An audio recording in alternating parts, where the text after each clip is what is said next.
Hey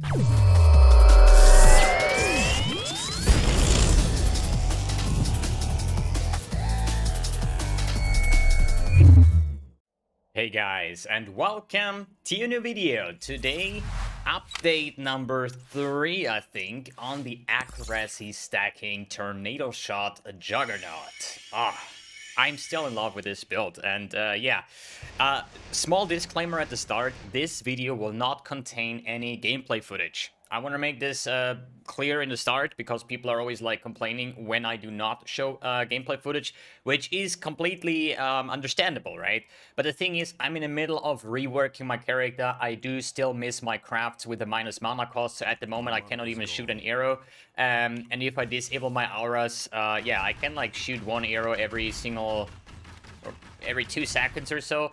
I could play with a mana flask, but this is just like not the way I want to play it right now to give you guys a map showcase. So that's why we're going to skip that for now. Today I want to talk mainly about the things that I want to change in this build, or at least what I'm about to change. So if you have followed the last video, where I said like, hey, I want to play with an replica Shroud of the Lightless. I want to actually get away from the blood magic here and try to get as much minus mana cost as possible to still have free skills to use, Tornado Shot for example, but that also makes me able to sustain auras, which are like this time Precision, War Banner, Herald of Ice, and Wrath. And this only works if you actually have 0 mana cost. And the thing is, that I explained as well, with that much attack speed that we are going for, which is somewhere, I think like 12, 13, 14, 15 attacks per second at some point, depending on your accuracy. Sky's the limit. There is no way you will ever leech that amount of mana. Neither do I have the amount of mana left over that I actually could work with the mana flask. But I don't really want to, right? Because it just doesn't, like, flasks are insanely good on this build, right? Whether it's like a Wise Oak, a Bottled Faith, a Dying Sun, a Tyr's Promise, right? And there is other flasks that would come in very handy and would give a lot of survivability and damage. A mana flask is for me personally a wasted slot unless I'm playing some mana stacking character where it's an essential part, right? But in a character like this, I really want to min-max this to be as good as possible that I can personally make. So, good. Let's start with some PUBing. So, today I want to show you the previous version plus the new version. What are the changes and how will I get to that point, and how did I fix certain issues with the build? So, as I said, in the first video we were playing Frenzy with a clearing setup with GMP and Chain and whatnot with an Explode chest and a Frenzy Barrage single target setup. So I swapped to Tornado Shot because I really like Tornado Shot, which I cannot even show right now. But the good thing about Tornado Shot is, on a certain damage level, you do not need a single target setup. So that means, for example, a greater multiple projectiles is both for clearing and for single target. Because if you're like overlapping your Tornado Shots, you're gonna have a lot more damage. And I think Tornado Shot is one of those abilities that have insane clear, and it will have insane single target DPS. And the next thing is, I think Tornado Shot has such a good clear that this is one of the builds that would not require an Explode chest to clear screens of monsters based on how many projectiles we have. So that's the reason why I went with Tornado Shot in the end. So I got rid of my Explode chest.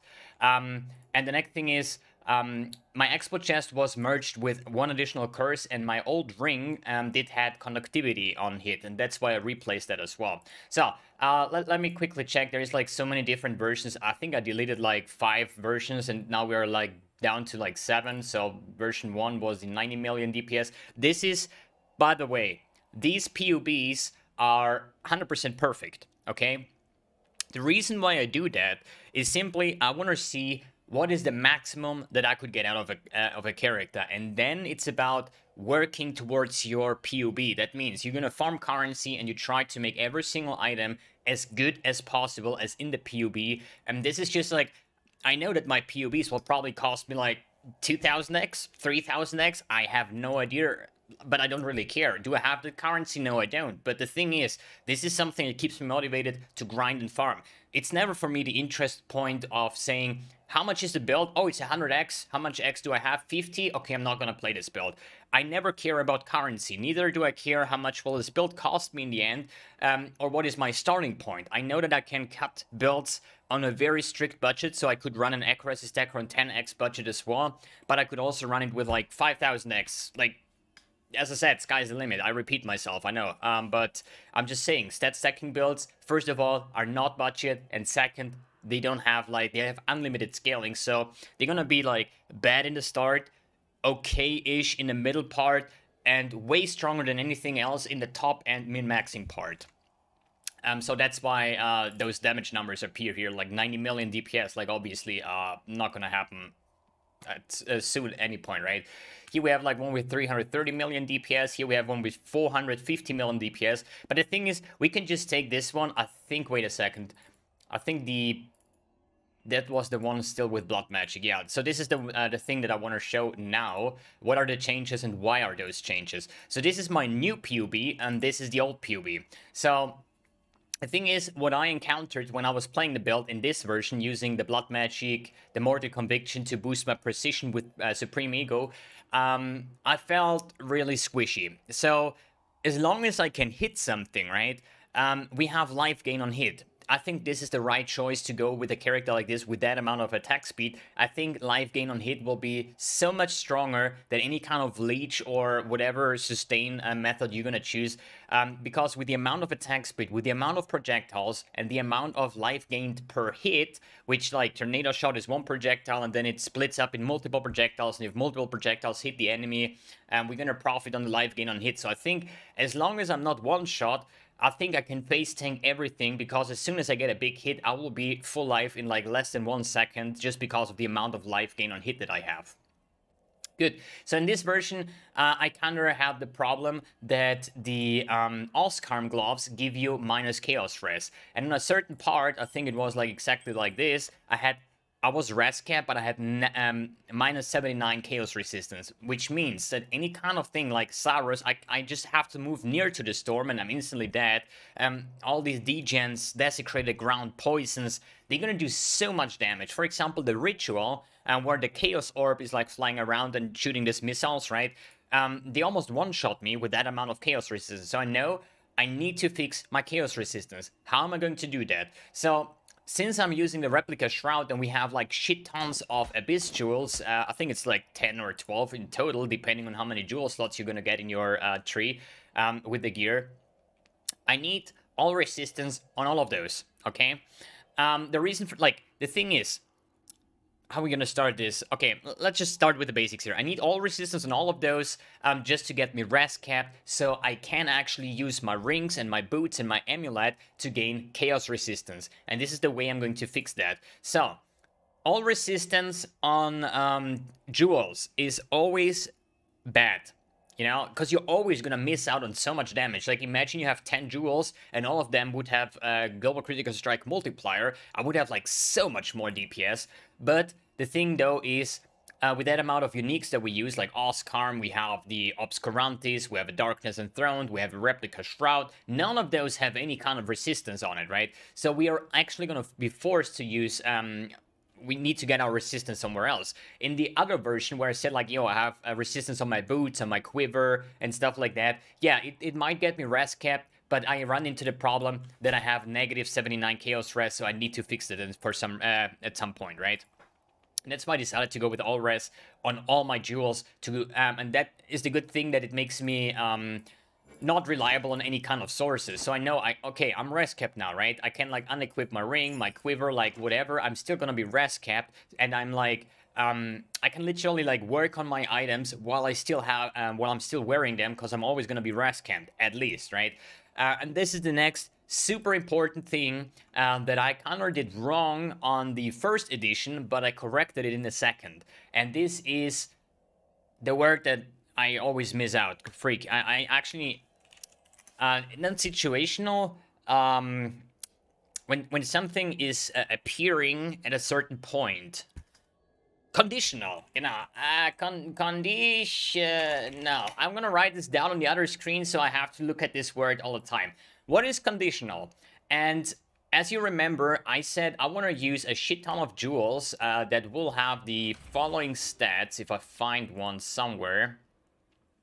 This one, for example.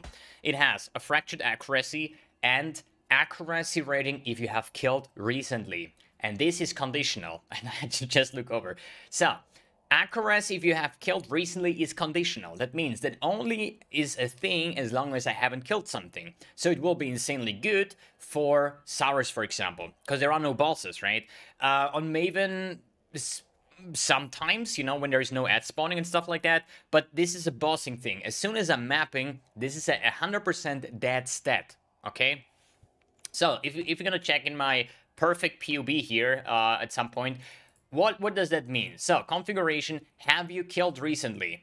If we say yes, you see that I'm like half my DPS, even lower than half of my DPS, because on all of those jewels, I had 30% accuracy if you haven't killed recently, okay? That means, yeah, in POB the numbers are insane, but this is like fake accuracy, as I would call it, right? Let's say I have 100,000 accuracy in Hideout, I do like 10 million DPS on my Tornado Shot tooltip, but as soon as I kill something, my damage is like 70% less, just because this mod is a dead stat at this point. And I think at some point of accuracy, we're gonna have way more than enough damage to clear all content, including Maven and so on. I don't need 500 million DPS. At any given point, I don't need that. So that's why I say it's important to make a character as good as possible. I don't want to have a glass cannon build. I don't want to just make a character like this to be rank 1 on PoE Ninja. I want to have the best possible character. And this comes with both offensive and defensive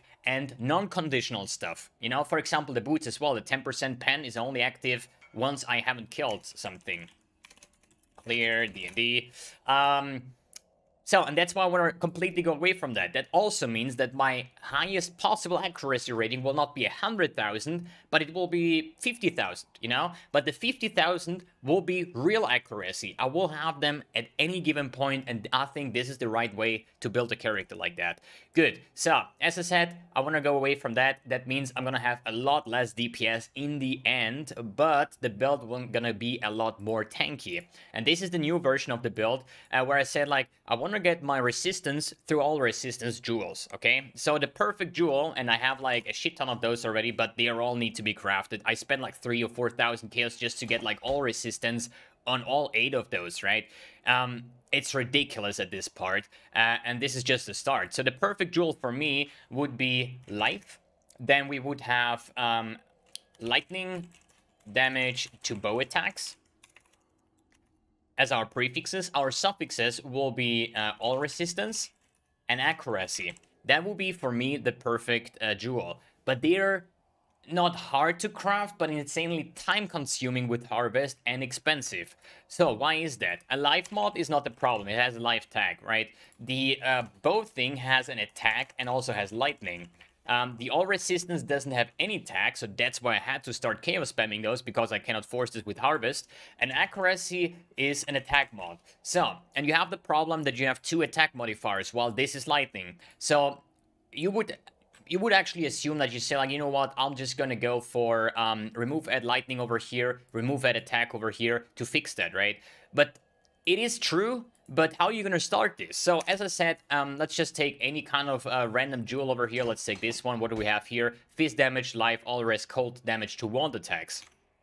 So that means the problem here is these abyss jewels can have so many stats, and there is 2 forms of attacks. Every, like, physical damage to attacks, for example, or any damage to attacks will be a suffix, while every specific one, like lightning damage to bow attacks, fire damage to wand attacks, and stuff like that, will be a prefix. So it's going to be a lot harder to roll. So the way I would do it is to spam chaos for all rest, because you cannot really, like, fossil craft it as well, just because the all rest doesn't have a tag, right? And then you need to make sure that there is everything removable so you can start working on those, right? So we have something like this. How could we finish that? And I think the right solution here would be, we would start with a remove cold. So, why that if we have cold damage to attacks and the physical to attacks? The thing is, as long as I'm re-rolling add remove attack, I could also re-roll the prefix. right? So I think the best way to do that, I would now, let's just say here, we have cold damage to wands, we have life, we have all res, and we also have fizz damage to attacks. This is my current jewel here, right? With the 2 prefix, the 2 suffix. So this one is okay. The life one is okay. So I would start with remove cold. So this is gone. Then I would actually auge defense. Then there's going to be like energy shield. It's going to be evasion, armor, anything like that. And why would I do that? Is to block the prefixes for now. Then I would actually go for remove the fizz. Or actually, I don't even have to, yeah. I don't even have to because this is already an attack, so it's fizz attack. So what I would do is now I would spam add remove attack until I hit the T1 accuracy. Then I would like remove the defense again, and now I would augment lightning and remove add lightning to fix that one. Because if I have this one right here and I would spam add remove attack, I could either reroll the suffix or the prefix. So doing these jewels, it's not hard, but it will take a lot of time and a lot of currency to get all of those. And at the moment, I just have all resistance on them with any other stat. Like here we have life regen, lightning damage to attacks, which is bad because the 2 attacks is a suffix. Here we have like a little bit of accuracy, but you want to have the accuracy on T1 because once you start rolling for the prefix, you will not be able to change the accuracy anymore. And I think on these jewels, I just want to go as good as possible. Good. That's for the jewels. So, next point. So, this is the current version that I'm working on. It's still not perfect, but I think it's going to be insane just because we're gonna have, like, I actually missed out on something. Yeah, I was taking more damage over here. Usually, I had, like, 7,500 life, I think. If that matches up the skill points, I do think it will. So this version 7.3, I had another version with close to 8,000 life actually.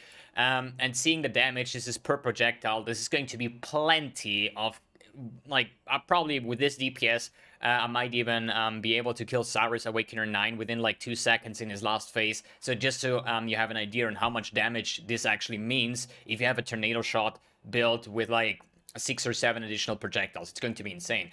But since we're running now the all res on all our jewels, and we can actually fix our chaos res to be max chaos res on both of our rings, our amulet, and also the boots, makes me use Divine Flesh. So Divine Flesh will higher our chaos resistance, 50% ally damage taken as chaos. That means we're gonna be a super tanky. At the moment, I think I have like 170,000 EHP at the moment with this version, which is insane considering we have like over 7,000 life, we're res capped, we're chaos res capped, and there might be even the option to go Cult of Chaos and stuff like that. So the build, it's going to be ridiculously tanky, as well as this is just the base numbers. We still have to think about the life gain on hit. And this is the next thing I want to talk about, life gain on hit. So, as I said, this is the way I want to go.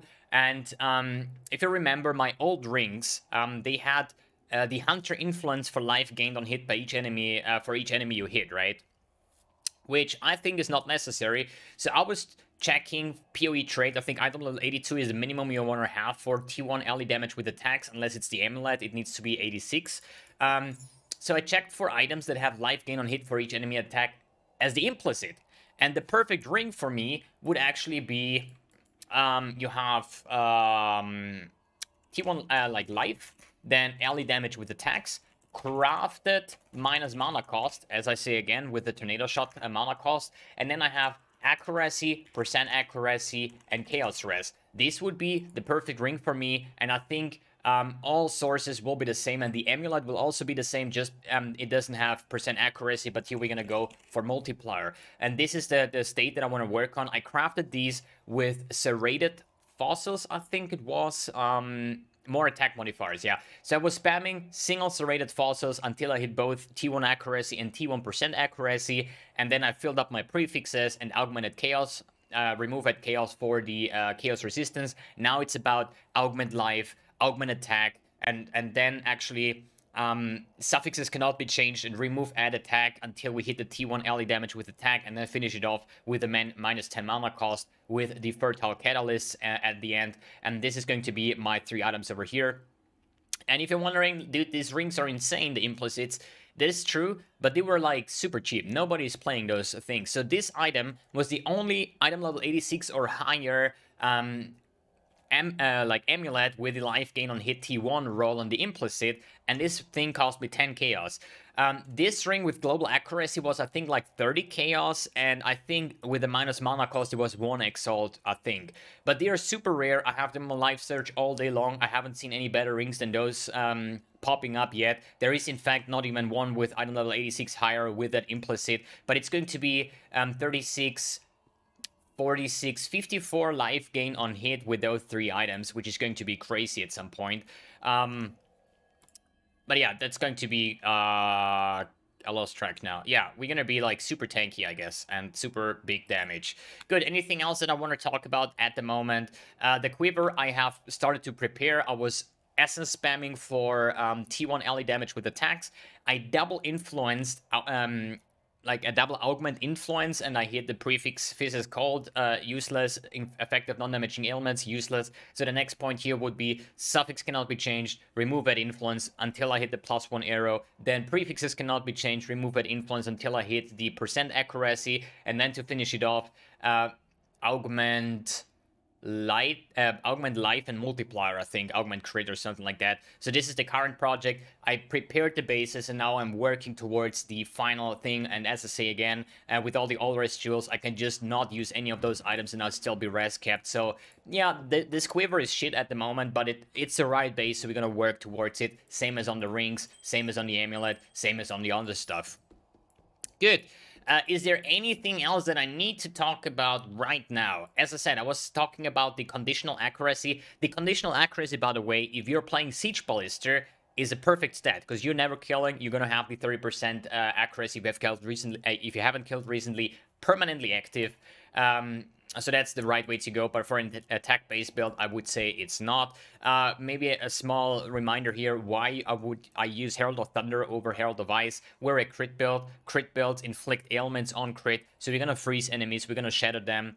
Since we don't have an exploit chest, this will be my corpse removal, and it's going to be aesthetically pleasing. At the moment, it's like, I don't know, in a pack of 10 monsters, I think like 3 or 4 heralds are going off just because I don't have enough crit to inflict the ailments. But I think at a certain accuracy level, we're going to fix that as well. And don't forget, this is a growing build. That means the more accuracy I have, the easier it's going to be to sustain all kinds of sources. For example, if you have low accuracy, right, you need a diamond flask and a bottled faith to have a good amount of crit. If you have, like, say, 50,000 accuracy, you're going to be crit capped, and you can swap away the bottled faith, and you can swap away the diamond flask to get more tanky with the basalt flask and stuff like that. So as we progress the build, it's going to be stronger and stronger every single day. And at the moment, I'm just like grinding currency, trying to fix my rings, starting to work on the amulet. At a certain point, remove add lightning. I still try to get the T1 lightning. I had like 4D remove add lightnings on this bow already, and I had like 3 times T2, but I'm not a T2 gamer. I want to have this T1. It's just like frustrating because it's so rare, and once we have that, we need to remove at speed, which is like 5 or 6 exalted try. At the moment, I'm on like projectile speed. I want to have T1 attack speed, obviously. But yeah, it's a constant progress, but I still, after like playing this build for a week, I'm still in love with it. I still see the possibilities, and I'm gonna keep on grinding until I get it to a point where I say like, boys, this is it. That's the new meta breaker. All right, guys, thanks for tuning in, thanks for watching, and see you on the next video.